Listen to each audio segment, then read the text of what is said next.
е секс и пари. Защо? Тези две думи, които до преди 15-20 години бяха табу, много голямо табу, не се говореше, много малко се говореше. Последните 15-20 години много сериозно се говори и се получи ефекта на махалото от едната крайност на другата, което не е добре.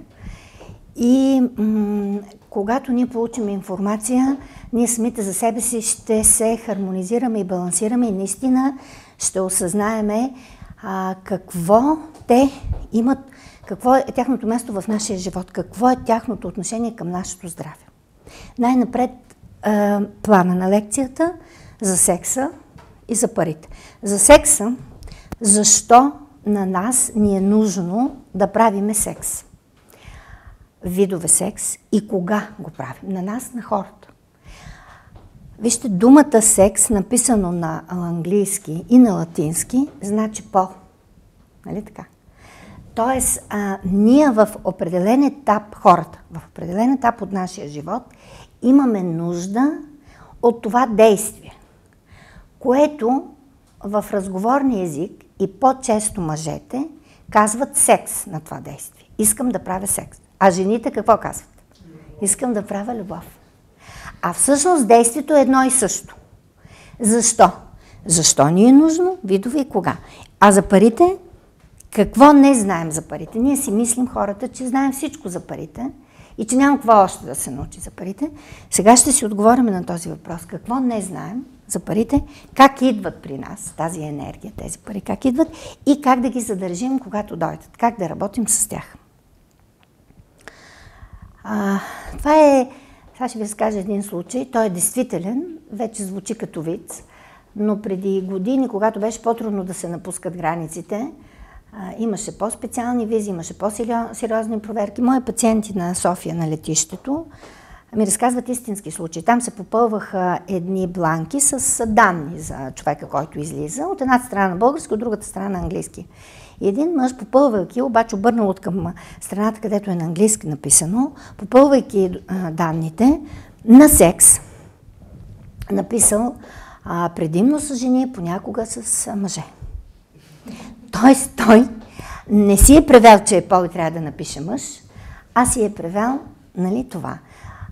Знаете на Фройд прословутата рисунка за какво е главата на мъжа? Нали? Виждали сте тази рисунка? Една жена, едно женско тяло, профил. Ако не сте я виждали, ето обръщам ви внимание, поинтересувайте я, вижте я. Така че ние, като човешки същества, сериозно се интересуваме от секса. Но трябва да си отговорим на тези неща. Първо, защо? Защо на нас ни е нужно, на нас хората, ни е нужно това действие, на което аз казвам взаимодействие между половете, защото ние сме различни. Първо, за продължаване на рода и на вида. Това никой няма да го отрече. Това е нещото, с което ние всъщност ни обединява и с животните. Ние все още, вижте, аз съм написала тук датата, 14 април 2014 година и мястото София, все още голям процент, за да продължим рода, нашия род и вида като хора на тази земя, имаме нужда от това действие. Но вече, понеже сме 21 век, вече рода и вида как се продължава? Не е задължително да бъде с секс, нали така? Ето сега наближава Великден, съвсем сме в Страстната седмица, има непорочно зачатие, нали? От Библията. Да, ние сега вече имаме непорочно зачатие. Имаме вече родени такива деца. Ние имаме два вида инвитро вече. Единия вид инвитро взима се женска яйцеклетка от майката и от бащата. И нали, има проблем някакви с жената и се получава изкуствено оплождане в изкуствена среда и след това този зародиш се имплантира в матката на майката. Това е единия вариант. Ето. Това може да е непорочно зачатие един вид, нали? Но има и още по-осъвременен и по-модерен вариант. И той какъв? И аз познавам такива хора, познавам такива родени деца. Майката има желание. Не, това е когато го износва. Но да, майката има желание да има дете. Може да бъде в двойка с какво? С същия пол. Има и такива случаи. Или майката има желание, но не желае по нейни си причини. Няма тук сега да се задълбочаваме какви са причините, но тя не желае и няма контакт с мъж или не може. И си избира донора по каталог. Има си каталози.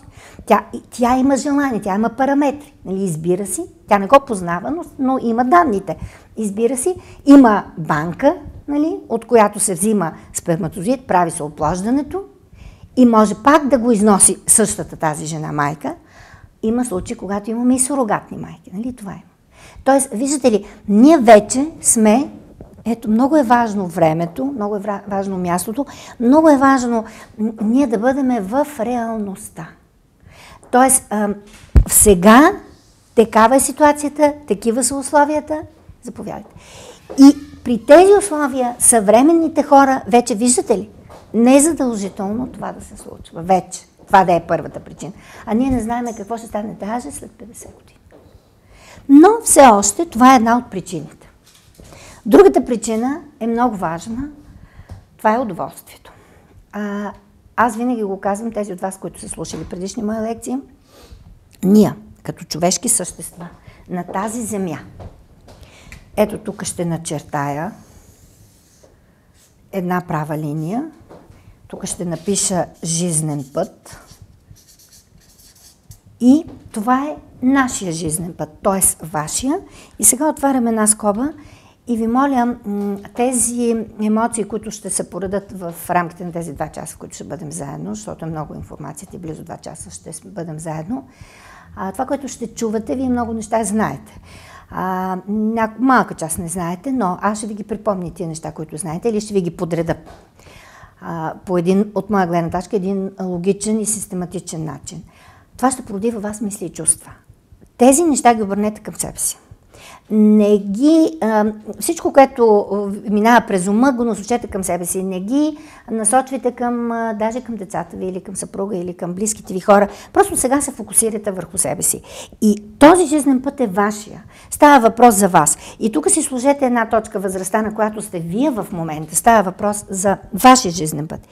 И вижте, ние, като човешки същества, никога не го забравите. Имаме 2 опции, които са еднакви за всички. Ние имаме първа опцията, когато се родим тук и стартираме и сме на 0 години и когато стигнем до финала, то да бъде около 120 години и повече.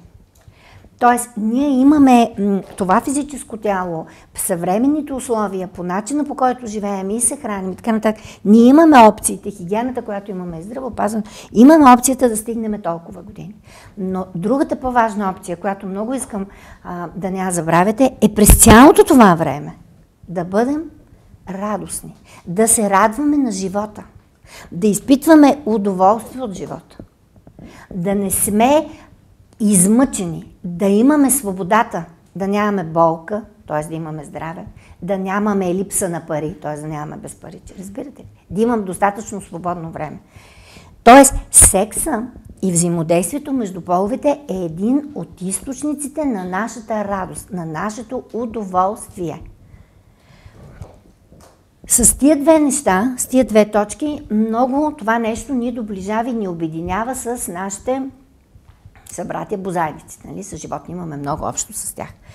Но секса, това, което по-малко се знае, и това взаимодействие между половете, на което мъжете казват секс, а жените казват любов, и е и енергиен източник. Един от главните енергийни източници за нас хората, най-вече за физическото ни тяло. Ето тук съм начертала човека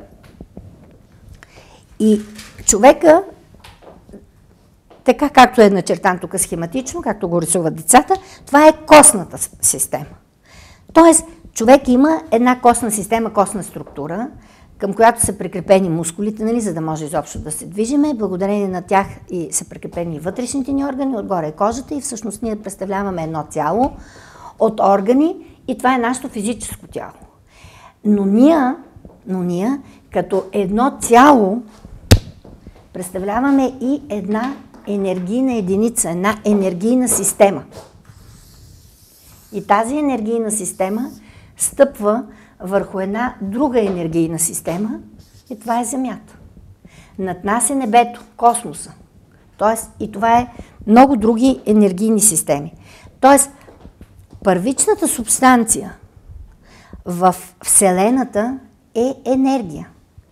И тази енергия, по начина по който се завихре, по начина по който вибрира, честотата, може да се уплътни, може така да се каже, да се материализира, може и да не бъде в материална форма да присъства. Квантовата физика дава обяснение на тия неща, вече това не са новости, които ви приказвам, но вие никога не дейте това да го забравяте, че ние не правим изключение и че човека представлява една енергийна единица. И като една енергийна единица, на всичкото отгоре тази система е отворена и човека непрекъснато трябва да се зарежда с енергия и дава енергия. Ние непрекъснато имаме приход и разход на енергия и обмен на енергия. Постоянно, непрекъснато. Ние получаваме, даваме и това тече постоянно. Тоест, ние от Земята получаваме енергия и отделяме енергия към Земята. Към космоса по същия начин. Даваме и получаваме енергия настрани по същия начин. С хората около нас. Вие в момента си обменяте енергия, ние си обменяме енергия. Вие сте чували да се казва на една ръка разстояние, нали така? Тоест, е хубаво да бъдем. Тоест, ние горе-долу на такава разстояние имаме едно, това ни е първото, така да се каже, аура, първия пашкул, в който сме поставени, това си е нашата лична енергия.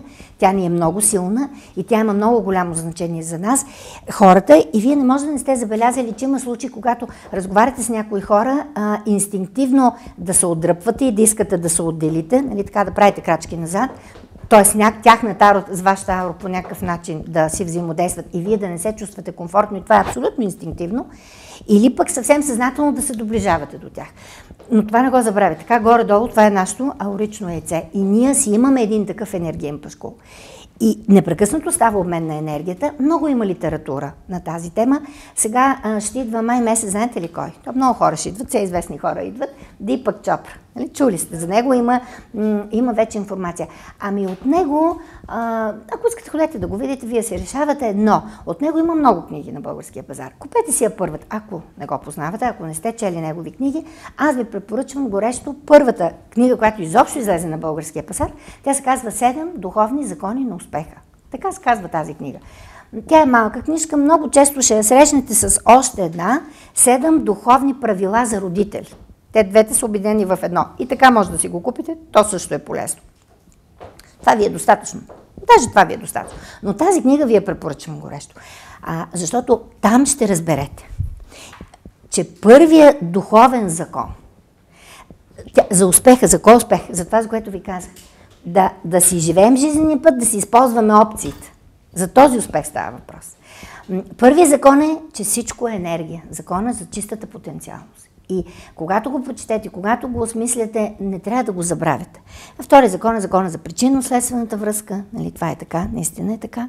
И другите закони ще ги видите.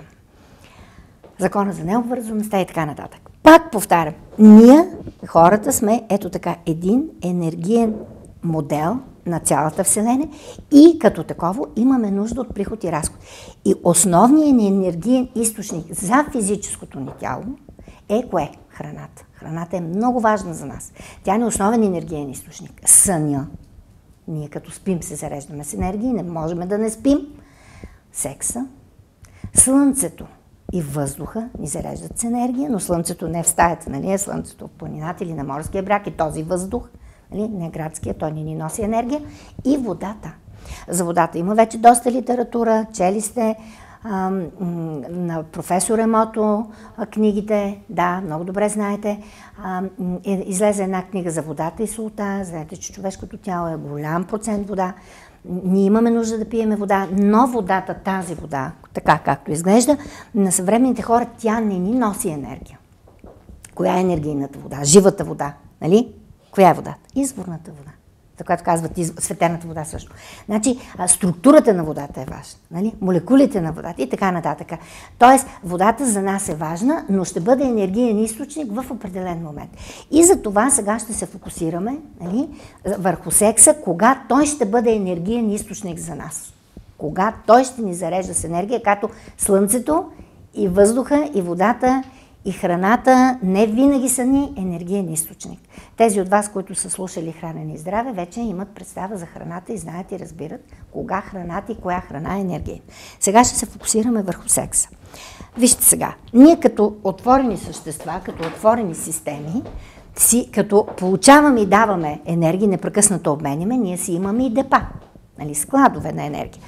На това източните народи на тези депа казват чакри и са най-популярни 7 енергийни депа, 7 чакри, те са най-популярни. Съвременните хора вече са открити и вече работят при съвременните хора в новото хилядолетие още 2 други много мощни енергийни депа, енергизатори, но на този етап няма нужда да говори, да се задълбочавам там. Науката Human Design, на някой от вас нещо говори ли това? Така, тя вече работи с тях, нали? И обръща внимание на тях. Но ние сега ще се фокусираме върху тия 7. Първото депо е тук, а сега ще говоря за тях. Второто, третото, четвъртото, петото, шестото и седмото. Основни са 7. Изобщо цифрата 7 е много специално число, знаете. Не случайно са 7 дните в седмицата, нали? 7 цветовете в дъгата, 7 какво? Тоновете в музиката и така нататък. Цифрата 7 е специална цифра. Ето 7-те енергийни депа. Значи, това е мъжа. Представете си го само като чакрите, като депата. Така, като енергийна система. Това е жената. Мъжа, знака за мъжа е щита на Марс, ето така се отбелязва, а огледалото на Венера за жената. Мъжа, при него преобладава янската енергия, енергията на Слънцето. При жената преобладава инската енергия, енергията на Луната. Но и мъжа и жената, като енергийни системи и като физически тела, ние какво имаме? Ние сме единство, нали? И ние имаме и мъжки хормони, жените, мъжете имат женски хормони. По същия начин и иян има и в нас, но когато сме здрави, какво трябва да има? Хармония, баланс, правилно съотношение, което е различно. При различните енергийни системи е различно. Това трябва да го отчитате. Така, значи представете си това, че е мъжа, това, че е жената. Ето ги 7-те енергийни депа. Сега ще ви кажа по няколко изречения за всяка една. Всяко едно енергийно депо отговаря на определен цвят, вибрира на този цвят и на определен тон от октавата, от звука. Ето така ще ги напиша. Сега до, ре, ми, фа, сол, ла, си. И нали, след това почва следващата октава. Тоест, когато е звука до, този звук резонира, тази вибрация резонира с нашата първа чакра и така. Сега аз ще си поглеждам тук, ще ви диктувам тези, които пишете. Много са важни тия неща. Той има много информация. Аз съм ви дала буквално по няколко изречения. Те са много важни обаче, защото благодарение на тази информация после ще си обясним и ще разберем кога се зареждаме с енергия, как става този обмен на енергия и когато липсва или когато нямаме баланс, как има задръстване или дефицити на енергия и защо всичко това ще го говоря. Защото, аз ви казах за втория природен закон, закона за причинно-следствената връзка, защото болестта, нали, аз съм лекар и ще говорим за здраве и за болест, нали, болестта, физическия проблем, каквато и да е диагноза, то е реалност, то е факт и то е следствие. Преди това е имало причини. Разбирате? И причините са най-различни, но има и енергийни причини. Те са най-невидими, но те съществуват. Каква енергийна причина може да има в тази зала сега да спре процеса? Знаете ли каква? Да спрат тока. Ако спрат тока, какво ще стане? Ще стане тъмно, няма да работи камерата, пък ние искаме да снимаме и други неща ще се случат. Може да си говорим. Така, но ако го няма дълго време този ток, 1 ден, 2 дни, 1 седмица, 1 година, какво ще стане? Нищо. Виждате, енергията е невидима, тя няма вкус, няма мирис, няма цвят, не я виждаме, но нейното съществуване е много голяма реалност, осезаема реалност. Тоест, ние сега ще говорим за енергийната страна на секса и на взаимодействието между половете.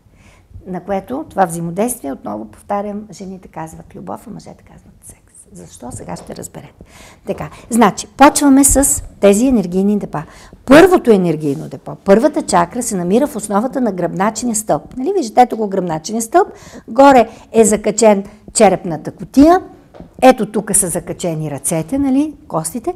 Тук таза, дългите бедрените кости, колената. Те са много важно нещо за човешкото тяло, защото те ни придвижат, нали, с гъването ние вървим и под бедриците. И всъщност това е костната система на човека. Значи, в основата на гръбнака, съвсем в началото, опашката, се намира първото енергийно депо. Тази чакра се нарича коренна, т.е. нашата корен. Това е нейната енергия. С нейната енергия ние оцеляваме като биологичен вид. Оцеляваме. Това е чакрата на живота и смъртта. Нейният цвят е червен. Тоест, виждате ли, червеният цвят е кой цвят? Ние го знаем. Ние казваме цвета на живота. Червеното.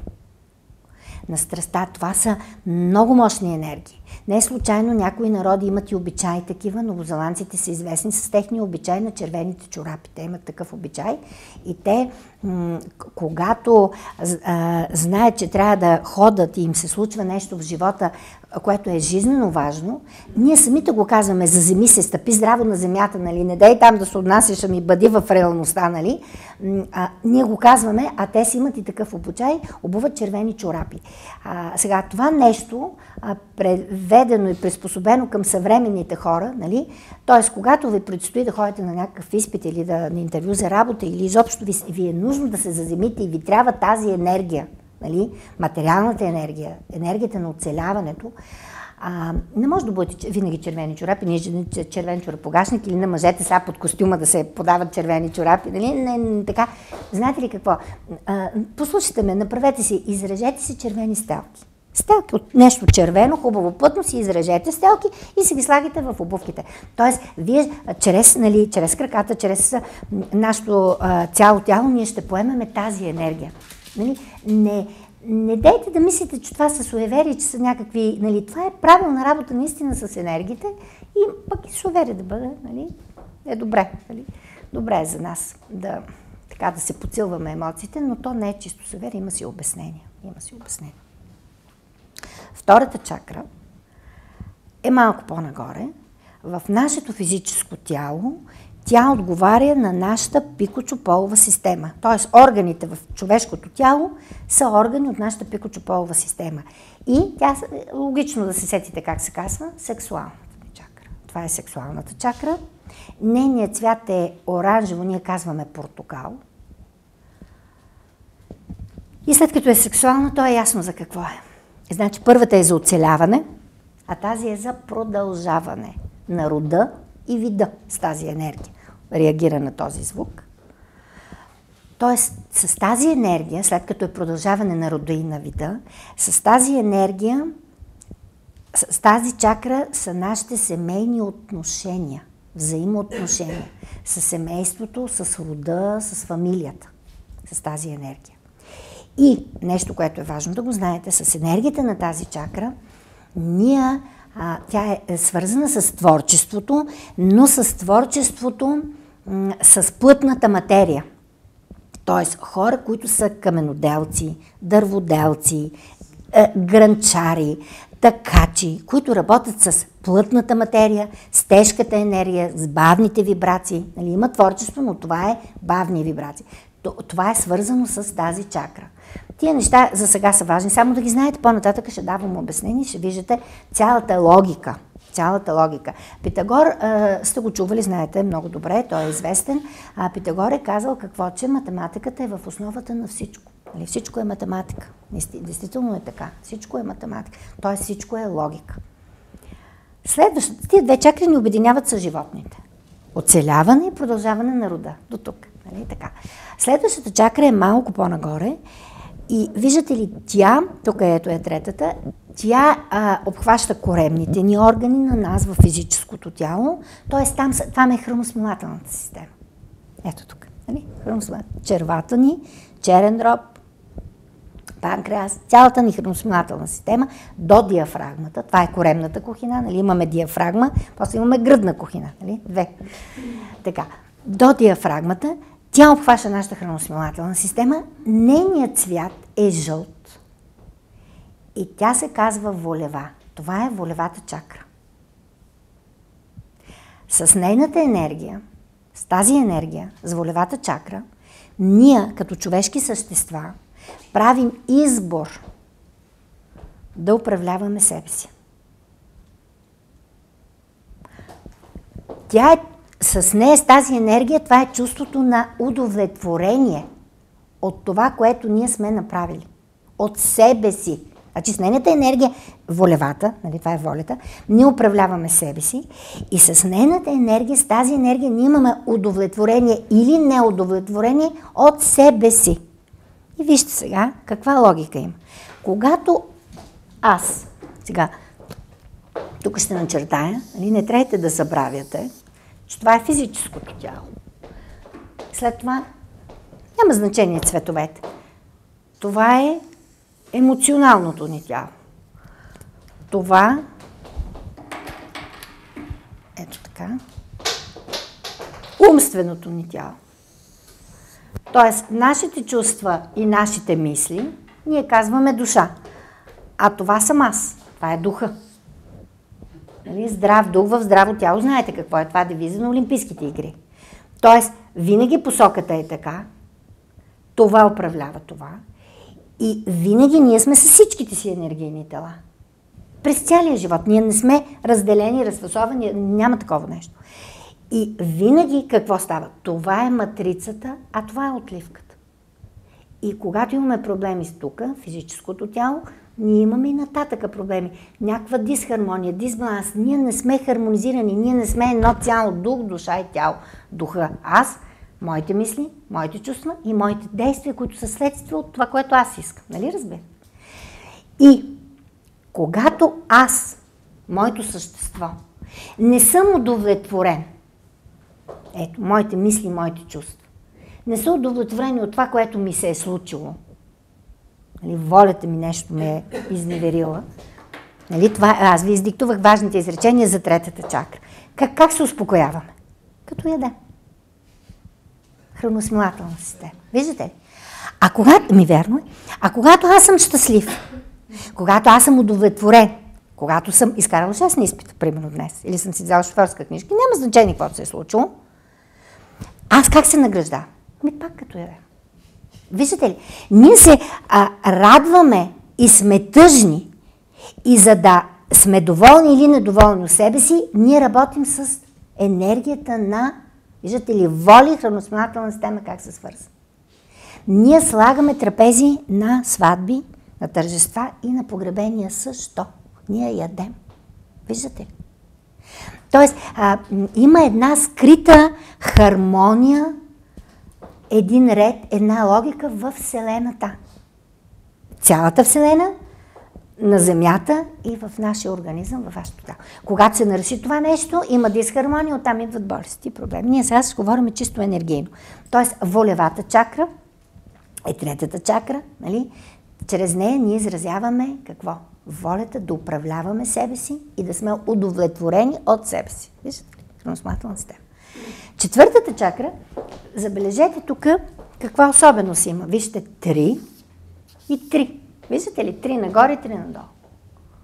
Пак хармония. Четвъртата чакра. Виждате ли как? Тя е в средата. И тя е в средата, тук е и диафрагмата, тук е гръдната кухина, тук е коремната кухина. И това е в средата.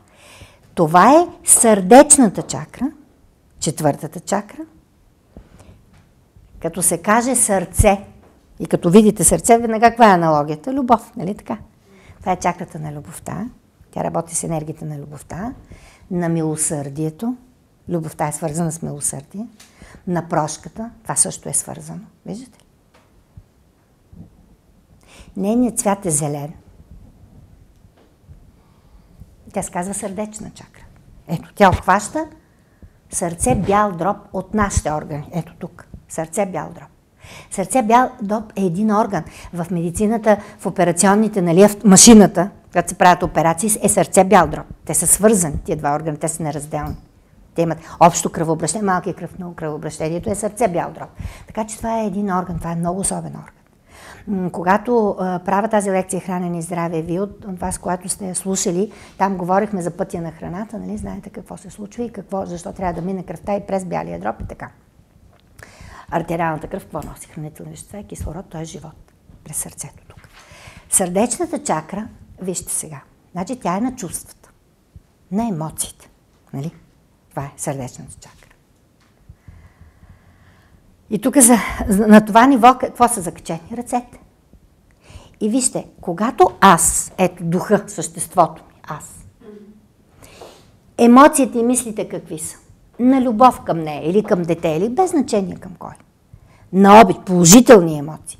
Аз с ръцете, с физическото тяло, какво ще направя? Ще го прегърна, ще го целуна, ще го погаля. Виждате ли? А когато моят аз, духа ми, искам да хванете хармонията и да разберете, че сме едно цяло.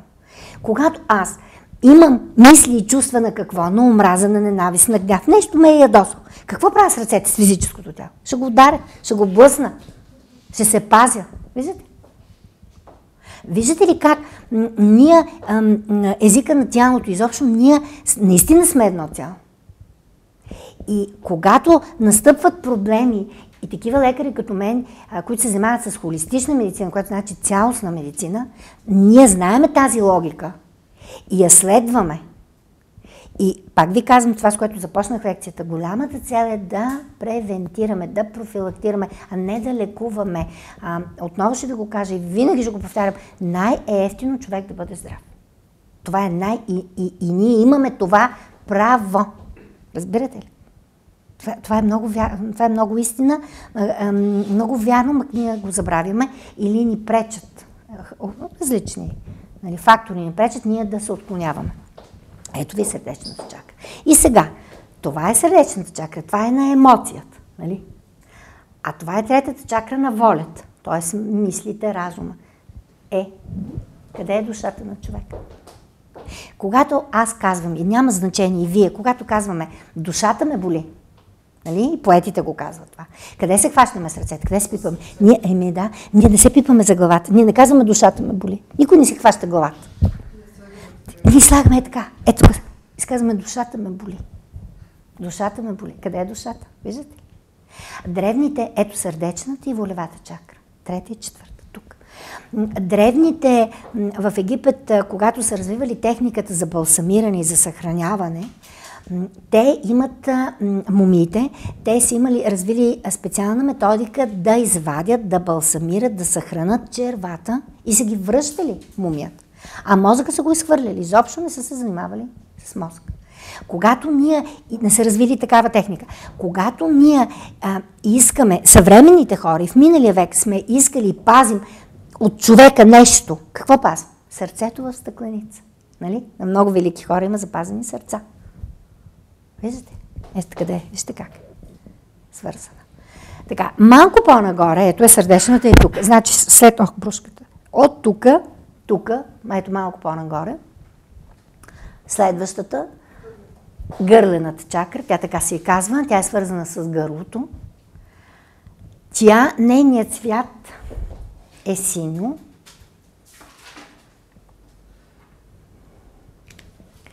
Тя е свързана с изпълнението на нашата мисия. Всяко едно човешко същество идва на Земята по лична програма и тази лична програма е част от неговата мисия. Ние си имаме задача. Ние имаме мисия. И чрез гърлената чакра ние определяме нашето място, моето място в живота. Своето място. И изпълняваме нашата мисия. Ние говорим, ние изговаряме. Това е свързано с изговарянето. Издаването на звуци, заявяването. Изговарянето. Следващата чакра, тя е в основата на не в основата, в средата на черепа. Нейният свят е индиго. Много се говори за индиговите хора. Те не са деца вече, те са голями хора. На тази чакра ние казваме още третото око.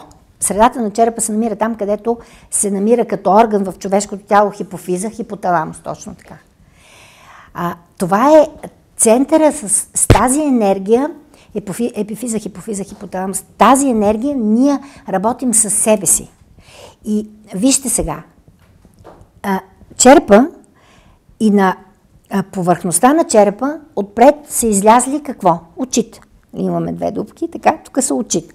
Тоест, с очите, с този орган, аз виждам какво? Света около мен, аз виждам какво става около мен.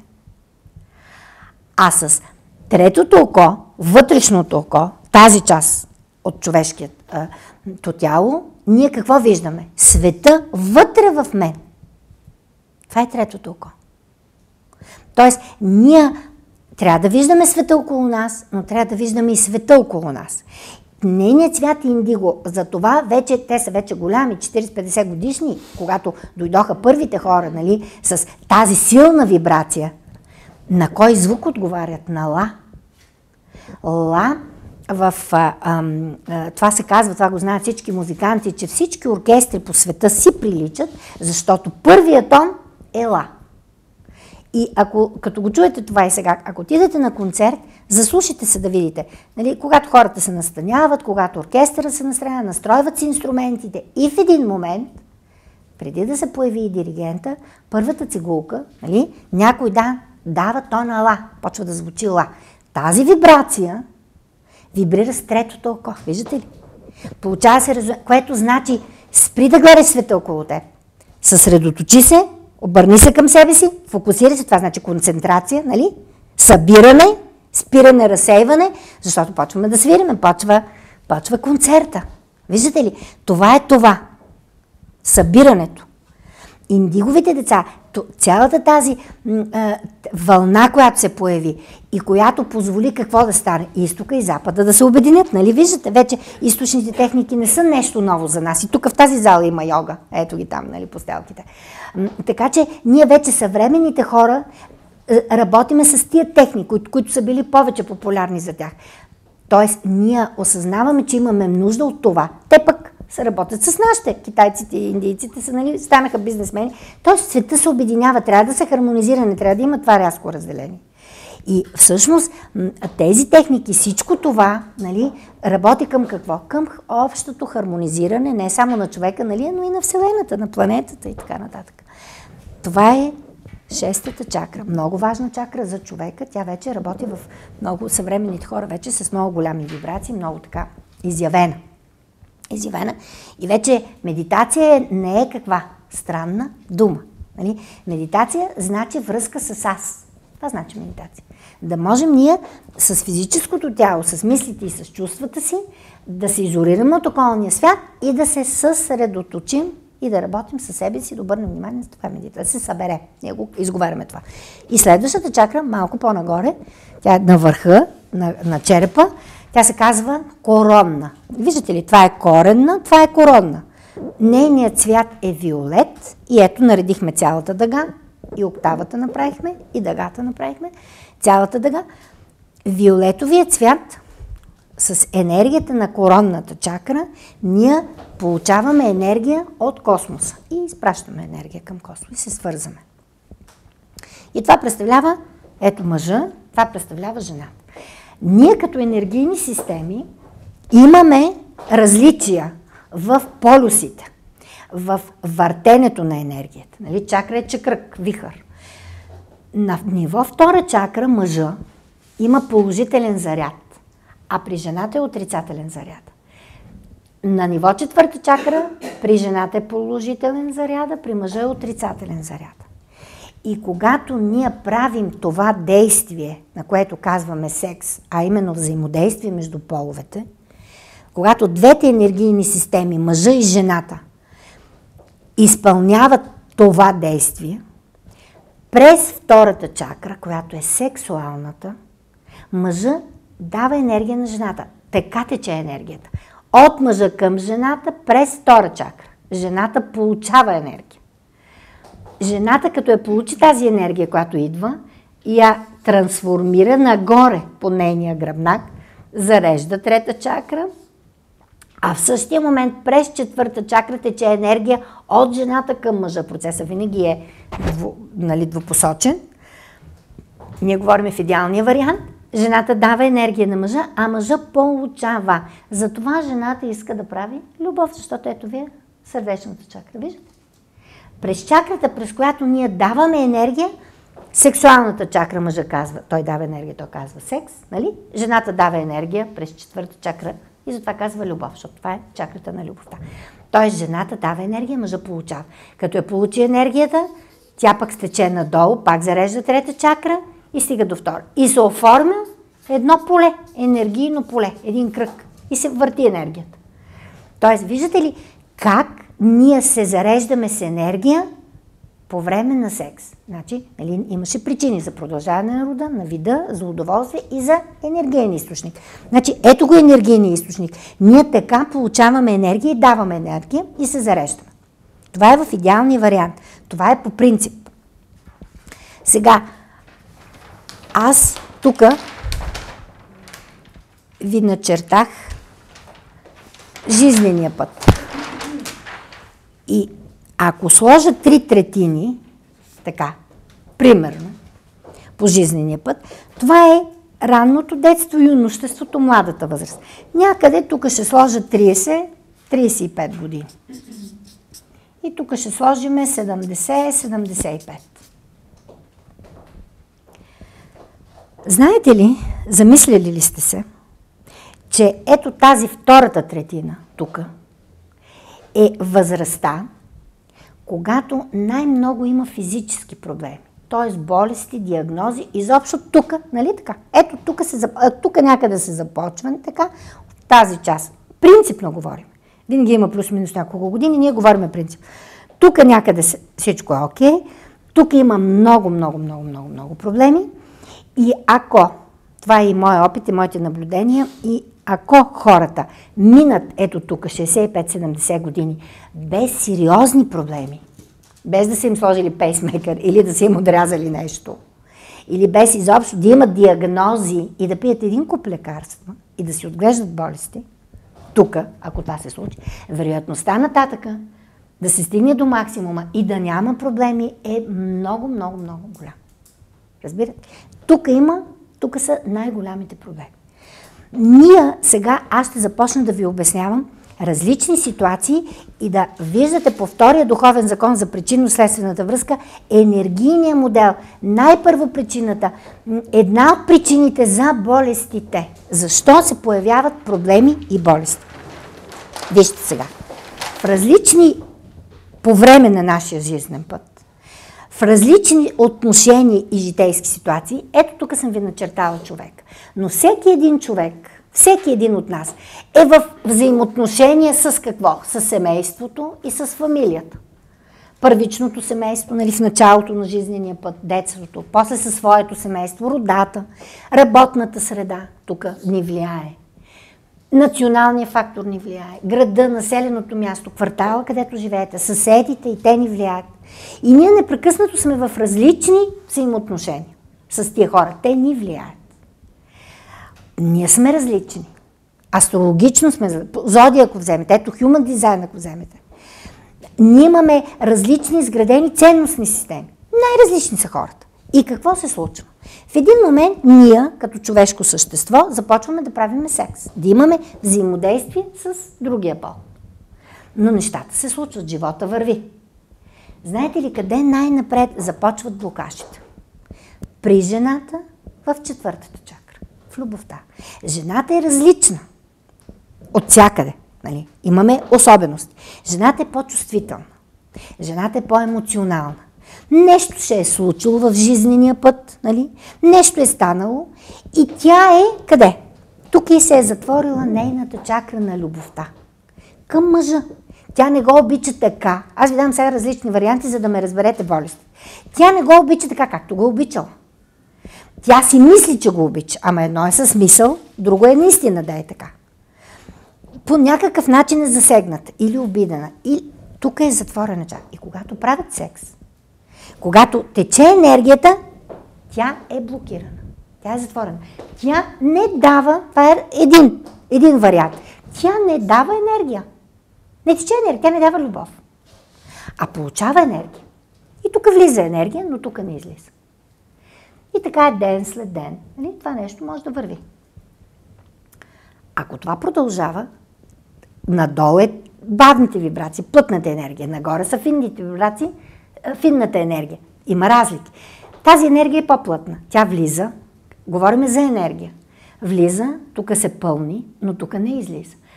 И какво става? Тук има задръстване, натрупване на енергия. Тук, понеже не излиза, и тук има натрупване на енергии. И така може да продължи дълго време.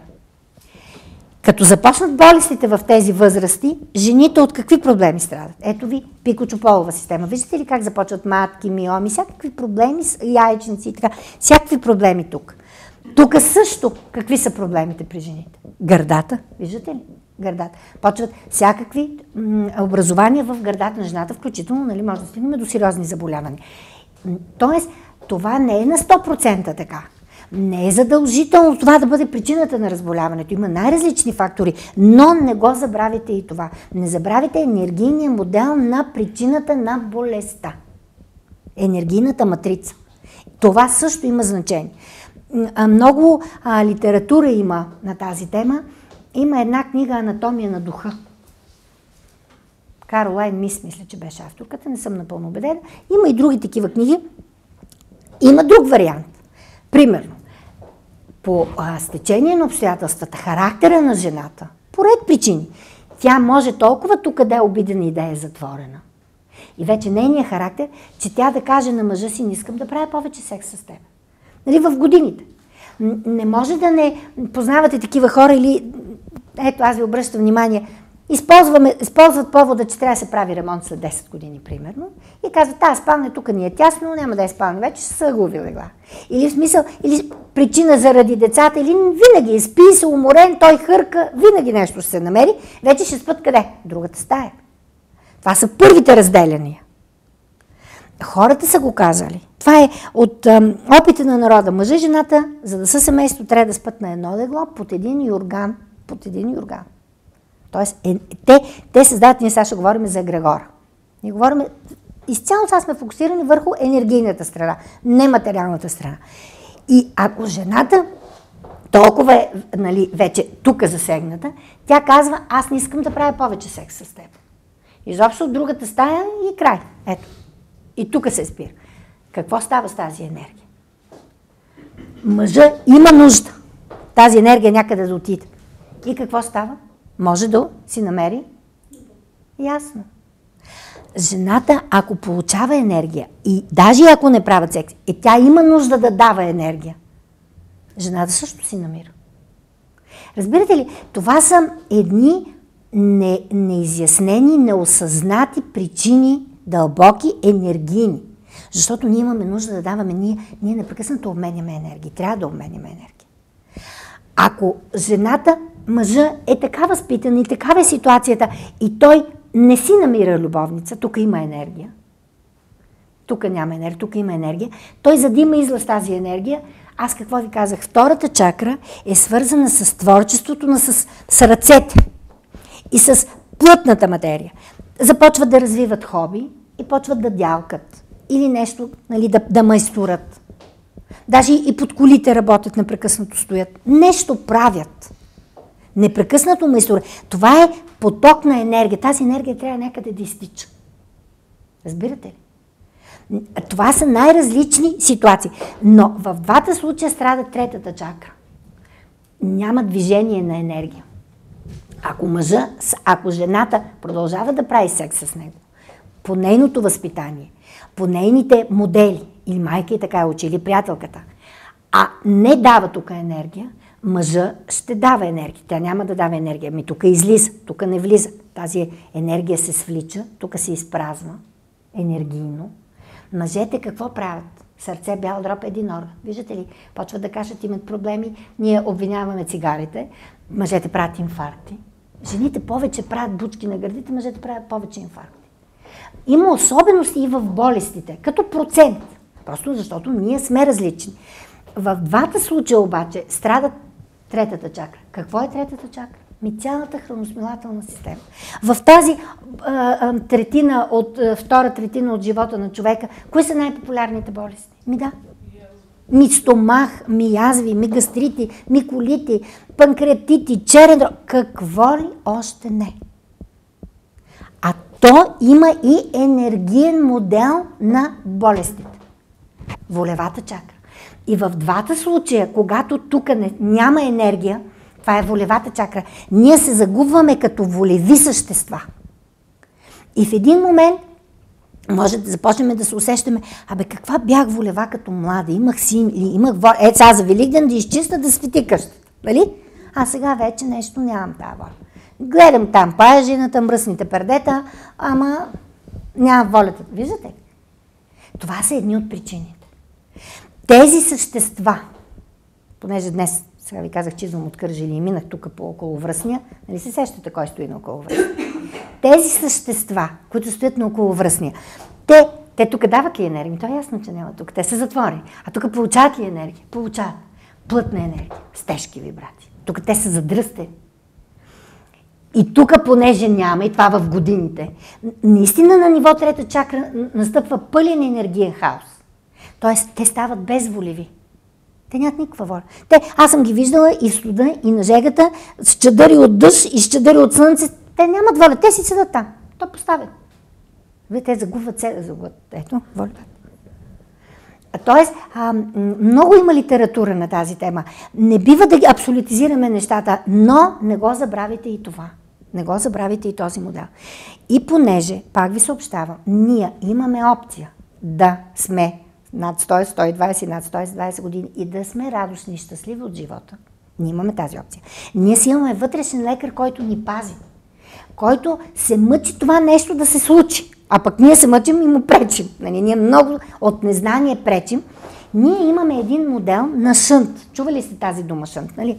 Значи, когато тук влиза енергия, а пък тук не излиза, и такава е ситуацията, ние за да се спасим, правим един енергиен шънт. По-често го правят жените, по-лесно го правят жените, просто такава е нашата енергетика. И прехвърляме тази тежка енергия, това задръстване тук, понеже няма тук нагоре на къде бъде, директно на ниво пета чакра. И започва енергията да тече тук. И започва да се пълни пета чакра. И жените какво почват да имат проблеми? С гърло. И къде? Щитовидна жлеза. Виждате? И се започват проблеми с щитовидната жлеза. Най-различни хашимо, какви ли не, други болести и диагнози. И възли, и кисти, и операции. И масово жените, съвременните жени и българските жени са какви? Оперират. Масово. Това нещо могат да го направят и мъжете. Мъжете също имат такава възможност. Ако, нали, тук има енергия, няма на къде да има излъз, тази енергия може да се прехвърли към пета чакра, ако не си намери любовница. Най-различни са житейските ситуации. Ако отиде към пета чакра, тази енергия да се разпределя, петата чакра при мъжете не толкова щитовидна жлеза, те имат проблеми с гърлото, с ларингса, ларингити, всякакви други, включително и до злокачествените заболявания. Просто разберете, различните са, нали, системи, мъжките и женските си имат приоритети на болести, на диагнози. Това е така. Те развиват тук натрупване. В подреждането, в оцеляването на човека, нали, ние сме развили една възможност, една опция. Тази чакра е гърлена, тя е неизказ, тя е неизговарена. Чрез нея ние говорим и чрез нея ние изявяваме себе си.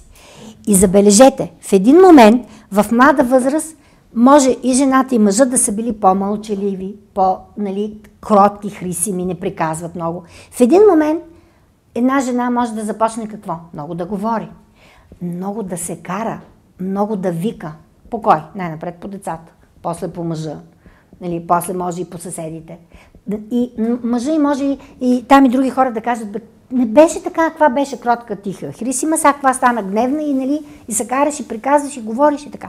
Това всъщност е излъз на енергия, да не се натрупва тук енергия.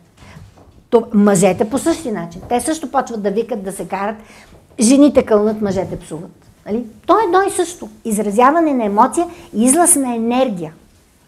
А в началото, като са били млади, не са били такива. Аз ви казвам, наблюдавайте тази възраст, ето тази средна възраст, какво се случва.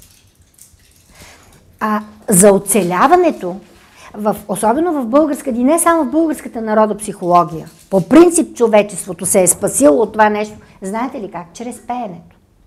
Чрез хоровете. Пропяват хората. Пеят, търсят си поводи. Дето каза да си пусне гласа, да си пусне душата. Ние го изговаряме това. Пеенето е също. Това е изтичане на енергия. Освобождаване на енергия. За предпочитане е наистина да се ходи, да се пее, да се говори. Да се вика.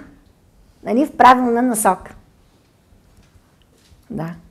Тук се сещам, в тази насока не пречете на децата да говорят, да викат, нали? Не им казват тихо, мълчи, защото знаете ли какво правят? Гнойни ангини, изобщо ангини.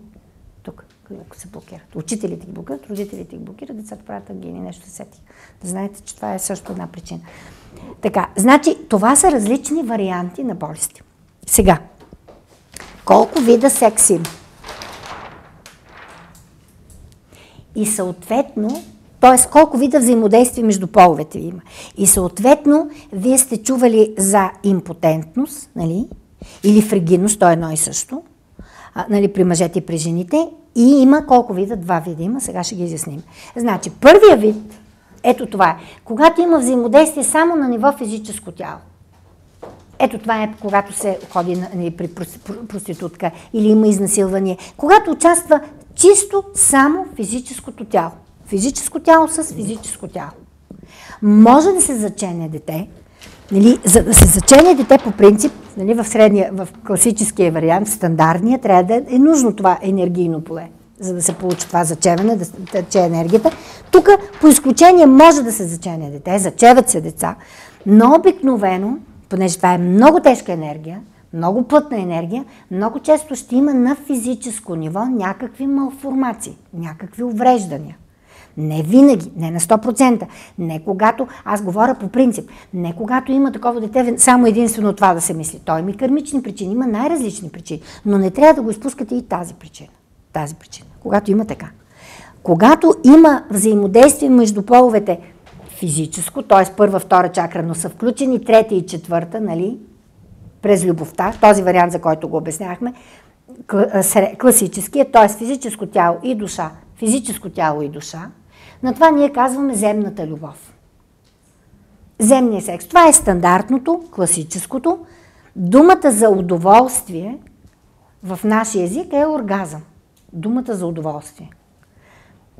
Има случаи, когато жени много често го казват и затова и аз имам такива пациенти, нали, при нас има лекарска тайна, но за да лекуваме холистично трябва всичко, нали, трябва много неща, в дълбочина да влезем и да търсим дълбоките причини на болестите и на разболяванията. Има жени, които имат 2 деца, родили, имат 2 деца и казват, аз не знам какво е оргазъм, чета литература, гледам филми, знам, че има такова нещо, но на мен такова нещо не ми се е случило. Те също могат да си намерят любов. Разбирате ли, това са едни дълбоки причини. Едни неизяснени причини и неосъзнати даже причини. Ако се включи, това е много рядко, така наречената космическа любов, физическо тяло, душа и дух. Тоест, когато има взаимодействие между половете, това, на което мъжете казва секс, а жените любов, и тече енергията не само през втора, четвърта чакра, а има обмен на енергиите и през горните чакри. И се получава пълно сливане на двете същества, не само през физическото тяло, а енергийно, пълно сливане на двете енергийни системи. На това се казва космическа любов. Думата, гърците имат такава дума за удоволствие, е ерос, повече от оргазъм.